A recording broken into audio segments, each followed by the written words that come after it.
Doctor Faizul Kabir Khan যেদিন থেকে সন্দ্বীপে ferry service চালুর জন্য উদ্যোগ নিয়েছেন সেদিন থেকে ষড়যন্ত্র শুরু হয়েছে।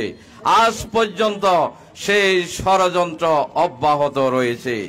আজকে যে ফেরি বন্ধের যে ষড়যন্ত্র, এই ষড়যন্ত্র হচ্ছে পূর্বের ষড়যন্ত্রের ধারাবাহিকতা।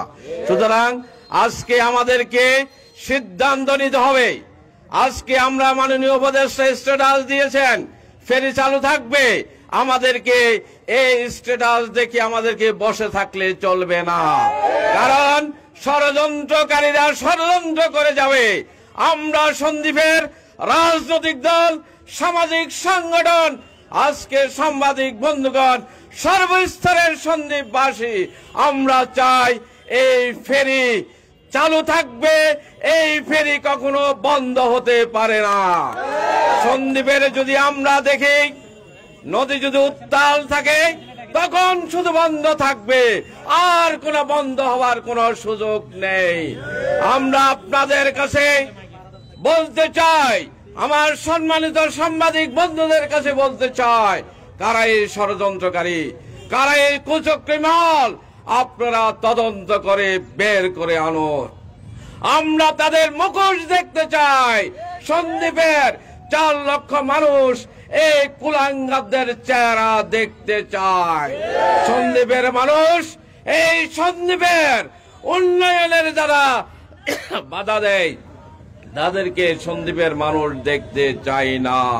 সুতরাং সম্মানিত সন্দ্বীপবাসী, আমি সকল রাজনৈতিক দল, সকল পেশাজীবী সংগঠনের ভাইদেরকে অনুরোধ করব, আসুন এই সন্দ্বীপের এই ষড়যন্ত্র রোখার জন্য আমরা একটি ঐক্যবদ্ধ প্ল্যাটফর্ম তৈরি করি।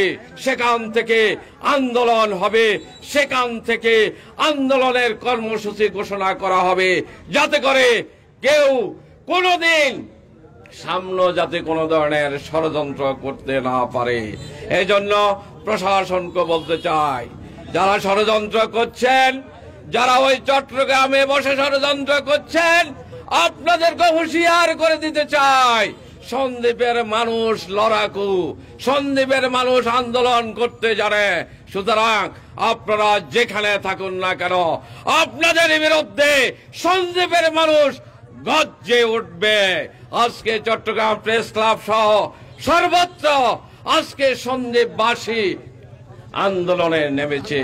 সুতরাং আসুন আমরা দলমত নির্বিশেষে আমরা সন্দ্বীপের স্বার্থে, সন্দ্বীপের উন্নয়নের স্বার্থে, সন্দ্বীপের এই ফেরি চলাচল যাতে অবাধ এবং নির্বিঘ্ন হয়, এই স্বার্থে আমরা সবাই ঐক্যবদ্ধ।